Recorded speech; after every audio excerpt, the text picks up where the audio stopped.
Hello everyone and welcome back to This is Real Life. I'm your host Sheri, and on today's Real Life Friday video, we're gonna get into it and we are going to become Claire Saffitz. Ta-da! We're gonna become her right here. I became a huge fan when she was on BA's Test Kitchen. I just love her so much. Gourmet bakes, her personality, I love everything about her, and I love that she is a baker and she is passionate about baking. And so when she came out with her own cookbook, Dessert Person, I had to have it. And I wanted to start, like I talked about on the last Real Life Friday video, I wanted to start becoming Claire. Not in like a crazy psycho stalker way. I mean, I feel like she lives in New York somewhere, but I'm not gonna track her down. I live in California and that's a long plane ride. And I quite frankly don't have the money for the ticket. So, Claire, I'm not a stalker. I just want to be a little bit more like you when it comes to baking. So, we are going to do the Becoming Claire Saffitz, her series. I can't guarantee you that it's going to be an every Friday thing. Might be just a once in a while Friday thing. But slowly but surely, my plan is bake my way through her Dessert Person cookbook. It's not going to be a complete like Julie versus Julia movie type situation. It's just going to be a like, I feel like making a dessert that Claire made. Let's try it. It's not just like, oh hey, let's bake something. We're really gonna get into it. We're gonna see like Claire does some very interesting things in this cookbook. One of which is the recipe matrix in the front, which I love. But I wanna test it out. That's what we're gonna do today in our first official Becoming Claire Saffitz Friday video. I wanted to start with something that was like a difficulty level of 1 and took 5 minutes. But none of those things sound great to me. Honey almond syrup, I don't want to do that. I'm not going to just eat syrup with a spoon, and I don't really even like syrup all that much. All-purpose crumble topping, I guess we could make that technically because I did buy some peach ice cream from, I don't ever say it right, but I call it Tomalok. I've been kind of on an ice cream kick lately. I love ice cream. That's one thing we need to do is we need to make, I used to make homemade ice cream, but Tillamook. Peaches and cream. You don't know this about me, but my favorite dessert in the whole wide world of the whole wide world is Marie Callender's peach pie. And so when I saw this ice cream, I was like, oh, I have to have it. So technically, we could make the all-purpose crumble and put it on top of our ice cream, but I was like, yeah, no. I have 3 gallons of their ice cream in my freezer right now, just in case anybody was curious. Or we could make some almond cookies, didn't want to make that. So that pretty much canceled out the difficulty level of 1 and 5 minutes. So then I moved over to the difficulty level of right here. I went way up on the list. I moved up to the difficulty level of 2 and the time of 1.5 hours. And today, in our first attempt at becoming Claire Saffitz, we are going to make her coffee cake because I looked at the picture and it looks good and it sounds delightful. This is what it looks like right here. And I love coffee cake. To me, coffee cake is like a breakfast item that technically is a dessert that you're just claiming you're eating a breakfast, but really you're eating cake. While I know I'm skipping completely over difficulty level 1, I think we can handle it. And I want to test out, is this really a difficulty level 2? And does it really take us 1.5 hours to make? We're going to test her recipe matrix out. She has the hardest thing, croissants, with a difficulty level of 5 and a time of 12 hours. We're going to get into it. We're going to test Claire's recipe matrix.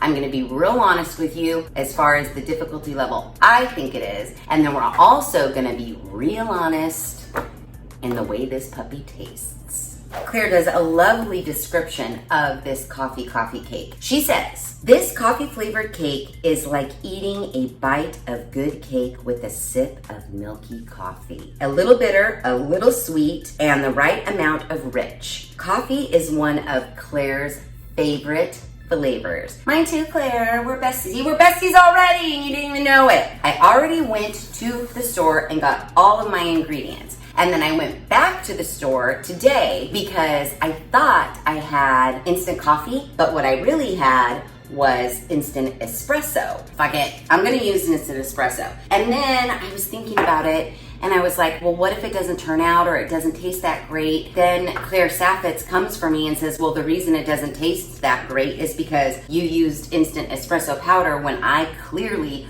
told you to use instant coffee. So we will not be using a substitute because I want to make everything as per Claire instructed. So, no to this, even though I had it already, here's what we need. 13 by 9 inch pan, preferably metal. This is another thing that I bought because my 13 by 9 inch pans are all the glass Pyrex. I know she doesn't like that. She says, it's right here in her book, in glass, the sides tend to overcook. I know Claire's not gonna be happy with me if I bake in a glass Pyrex. So I bought a metal one. And it's pretty cute, so I'm not mad about it, and it was cheap at the grocery outlet. So we have this. The second special equipment we need, a stand mixer, which I have. Looks to be 3 parts to this coffee cake. The coffee ribbon, the actual cake, and then the coffee crumb topping. So for the ribbon, we need light brown sugar, ground cinnamon, and we need instant coffee granules. Have it, and I have a shit ton of them. For the coffee crumb topping, flour, light brown sugar, instant coffee granules, ground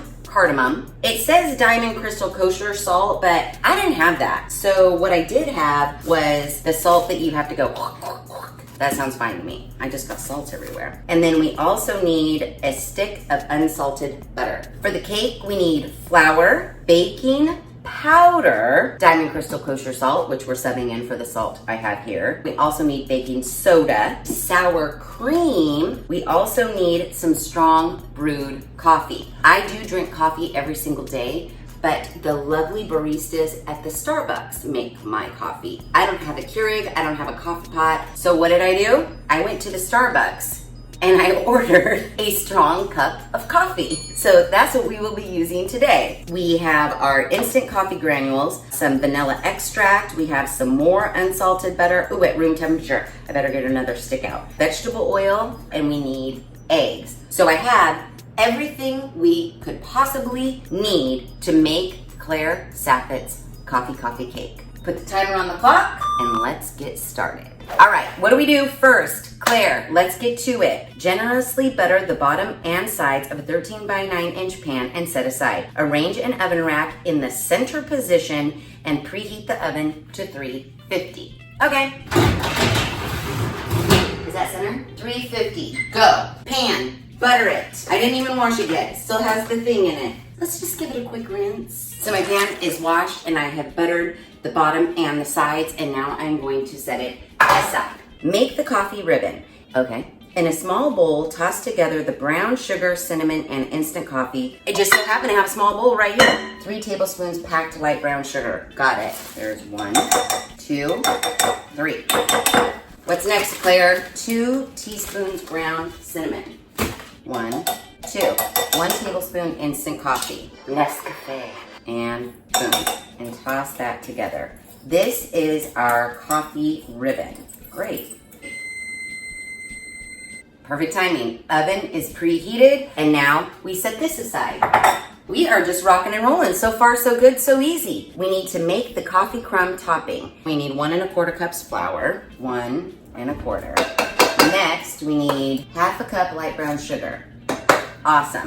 3/4 teaspoons ground cardamom. If you're wondering, hashtag not sponsored, but on my little handy, like, fruit. So I only have 1 measuring cup, 1 tablespoon thing, and 1 teaspoon thing. They're from the Pampered Chef. Very handy, and they very much reduce your kitchen gadget clutter. Ooh, ground cardamom smells good. 3/4 of a teaspoon ground cardamom. We're calling this diamond kosher salt, even though we know it's not. We just need 1/4 teaspoon. Perfect. Add butter and toss to coat. So for the butter, we need 1 stick unsalted butter cut into pieces at room temperature. Boom. Cut into pieces. Let me get this situation, and let's cut this bitch into pieces. Butter is cut into pieces, and I think this is a little hot in here because it was kind of melted, but we're going with it. So butter goes in here. Then use your fingers to smash the butter into the dry ingredients until no visible bits of butter remain and the mixture is crumbly and holds together when squeezed. We're gonna use our fingers to crumble up the butter. Oh, I see, it's getting there. We're making a crumble topping. Our crumble topping's looking good. Oh, I'm liking this texture. Wouldn't you guys call that crumbly?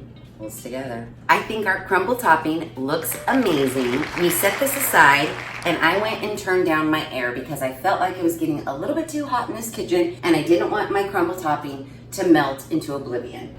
We're rocking and rolling. It's literally only been 20 minutes of cooking time. 3 1/4 cups all-purpose flour.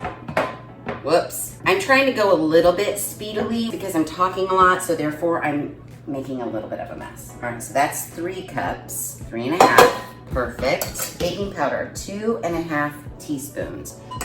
Sweet. Oh, we need more salt. I'm gonna have to grind up more. I need to clean up my workstation. As my mom always taught me, clean as you go. All right, 1 1/2 teaspoons of salt. We need a 1/2 teaspoon of baking soda. Boom, whisk that together. You got it, Claire. I have a whisk. And then we set it aside. There's a lot of setting aside. When are we gonna get to like actually use it? Combine the wet ingredients in a separate medium bowl. Whisk together the sour cream, brewed coffee, instant coffee granules, and vanilla, and set aside. Claire. Okay, I wasn't planning on this many bowls. Whisk together sour cream, 2/3 cup. Most all of these ingredients were purchased at the grocery outlet, by the way. It's like balling on a budget. Becoming Claire Saffitz on a budget. Oh no, I already got crap in my book. Oh, Sheri, what is that? Well, I guess that's the sign of a well-loved cookbook when there's a bunch of shit in it. Oh my gosh, Joe, simmer down. He goes crazy. 2/3 cup sour cream, 1/2 cup of strong brewed coffee. Oh my God, Joe's on a good one. Not sponsored, but it'd be lovely if it was. 1/2 cup strong brewed coffee. This is kind of like lukewarm now. Hopefully it does not curdle my sour cream. So we need 1 tablespoon instant coffee granules, 2 teaspoons of vanilla. Boom. All right, so we are whisking until smooth. It smells delicious. Oh, I kind of just want to drink this right now. Then we're finally gonna get our stand mixer out and cream our butter, oil, and sugars. Oh yeah, look at it. It looks good. All right, setting it aside, let me grab my stand mixer so we can actually like put some shit together now.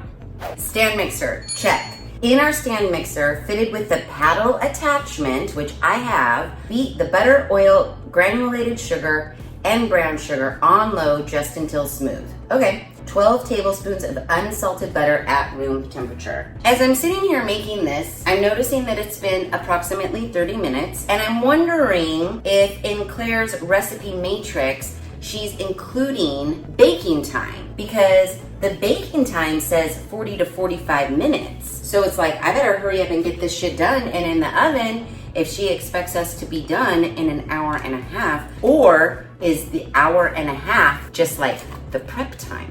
I don't know. Claire, 1/4 cup vegetable oil. Okay, if I could open this. Why is everything giving me such a hard time opening? Don't do this. Don't do that. 1/4 cup, bam. 1 cup granulated sugar. Granulated. And 3/4 cup packed light brown sugar. Just packing it in. Light packed brown sugar. Heat on low just until smooth, then increase the speed to medium high until the mixture is very light and fluffy. It's gonna take about 5 minutes. There we go. Oop. Stand mixer. Well, this is gonna take like 5 minutes, so I'll be back. Okay.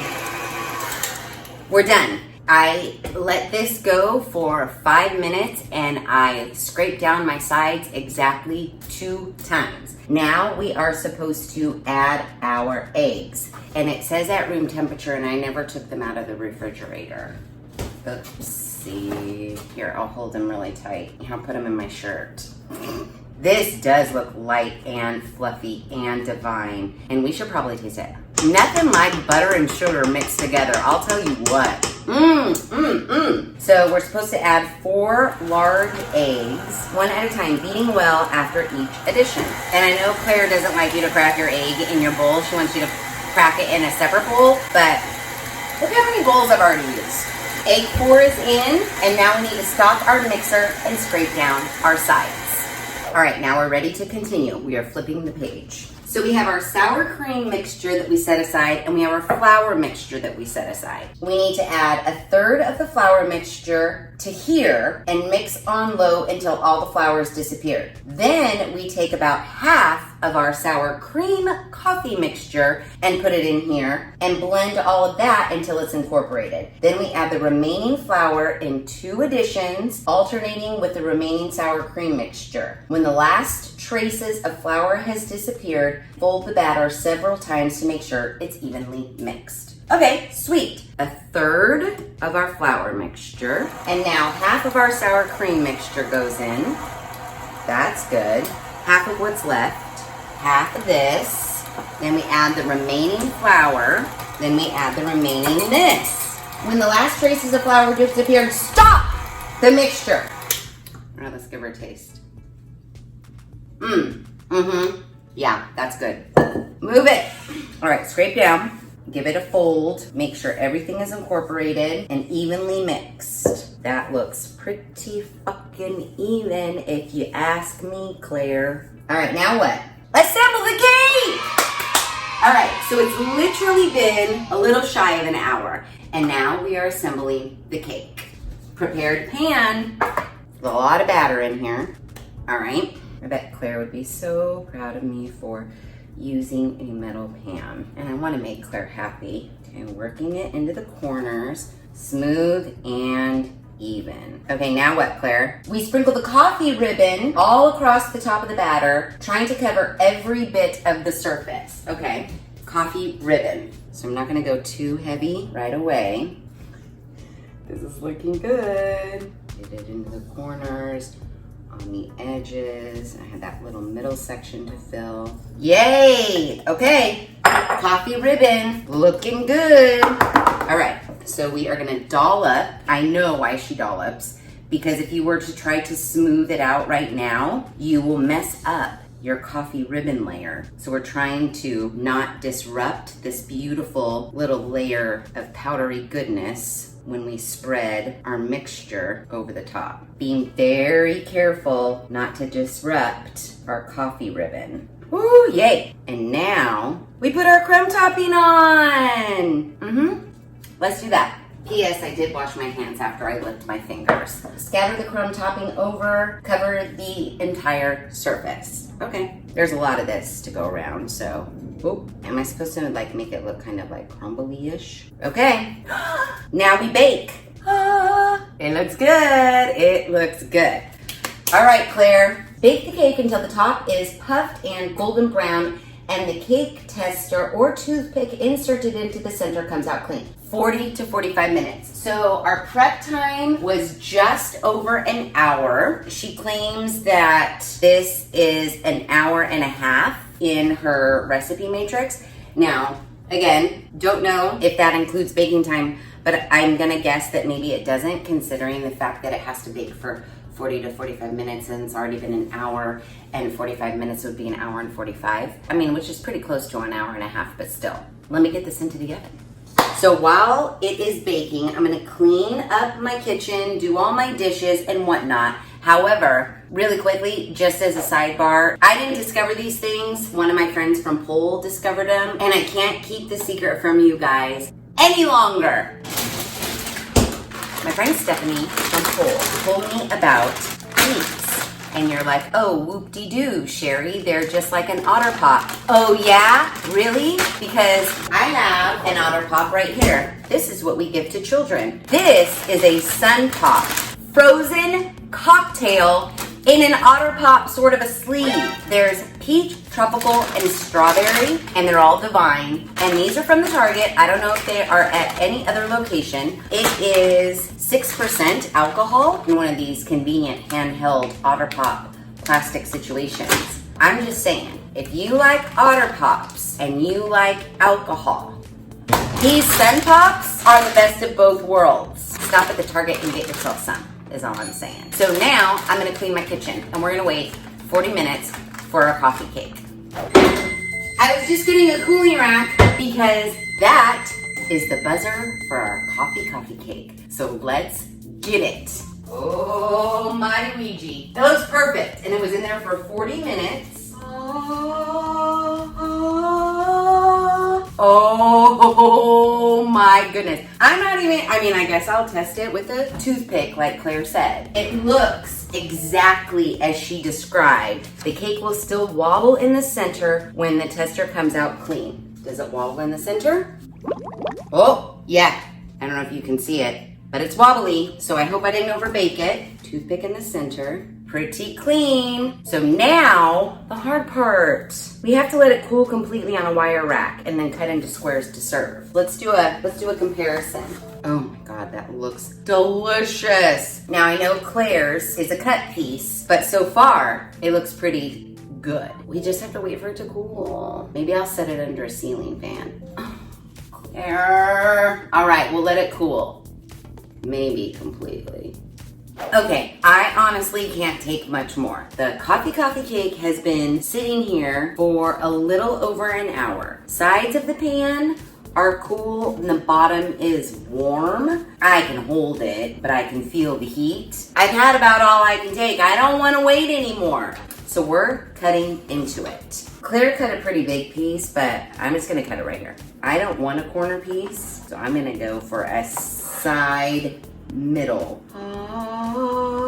Yeah, I think the edge piece, wow, beautiful. Doesn't look like the picture. Sookie. Here's the piece we're looking for. This one right here. Oh, yes. Now, oh, mighty Ouija. You can totally see our little coffee ribbon with our nice crumb topping. I gotta say, side by side, I think we're pretty balls on. You know I don't like eating on camera, but it seems nice and tender and moist. Hold on, I'm gonna turn around. It's still kind of warm. It's pretty delicious. You can taste the coffee in there, but it's not like super overpowering. Oh my goodness. That little coffee ribbon in there, so good. The cake is really moist. Oh, what I need, I'm gonna get a big old glass of milk and I'm gonna eat like all those pieces I cut out. This coffee cake, Claire, you done good. So, as far as our first attempt at becoming Claire Saffitz, I think we did a pretty damn good job. The recipe, very, very easy to follow. I mean, seriously, look how cute she is. Who would not want to be her? As far as difficulty is concerned, wasn't difficult at all. I wouldn't call it a 2.4 by any stretch of the imagination. The way Claire wrote her recipe, first do the crumble, then do the ribbon, then do the batter, and everything divided out, perfectly easy to understand. The only question I had in the whole entire recipe was if the strong brewed coffee was supposed to be hot, room temperature, or cold. But other than that, I didn't question the recipe at all. I think she ranked this coffee cake recipe a little bit too high on the difficulty scale, to be quite honest. It literally was just measure, dump, measure, dump, measure, dump. Done. And then as far as time is concerned, the prep and putting everything together took me approximately 1 hour. But also don't forget, I'm also recording a video. So it's not like I'm like just streaming through it, no interruptions, no talking to a camera, no nothing. Alone, I could have probably whipped it together in about 40 minutes or so. And then the 40 minutes of bake time does put you right at about an hour and a half-ish. I'm gonna say she's spot on with the time. And you know, don't think, oh my God, 1.5 hours. 40 minutes of those hours, I cleaned my kitchen. It was baking. So literally 40, 45 minutes of like putting everything together time, not bad. You have a 9x13 sheet coffee cake. And it tastes delicious. So I'm gonna say her recipe matrix for time, spot on with this particular recipe. For difficulty, I think she ranked it too high. I think it was pretty easy. Hopefully, all the other recipes that she says are difficult, she's overestimating the difficulty, and they're really not as difficult as she claims in her recipe matrix. As far as my first Claire Saffitz dessert person recipe goes, this was a win. Faux show. Look out, Claire! Aren't we cute? So yeah, if you are interested in baking at all, some people prefer cooking to baking. I actually prefer baking to cooking. If you haven't gotten this book yet, I know, when's the last time you ever purchased a book? The back here says US $35, so it's not super cheap, but it is 362 fun-filled pages of dessert recipes specially formulated by Claire. We just made one, but we'll make more in the future because, like I said, slowly but surely, I am going to become Claire Saffitz. Another Real Life Friday video grab bag sort of a situation. You had no idea we'd be baking today. And quite frankly, I didn't really until yesterday when I went to the grocery store. That's the fun of Real Life Friday videos. If you liked this one, be sure to give it a big thumbs up. If you haven't done so already, please subscribe to the channel. Be sure to ring that notification bell so that you are alerted to all of the Real Life Friday videos I push out, which is every other Friday at 5:30 Pacific Standard Time. Make sure you share this video with your family and friends. And as always, thanks for hanging out.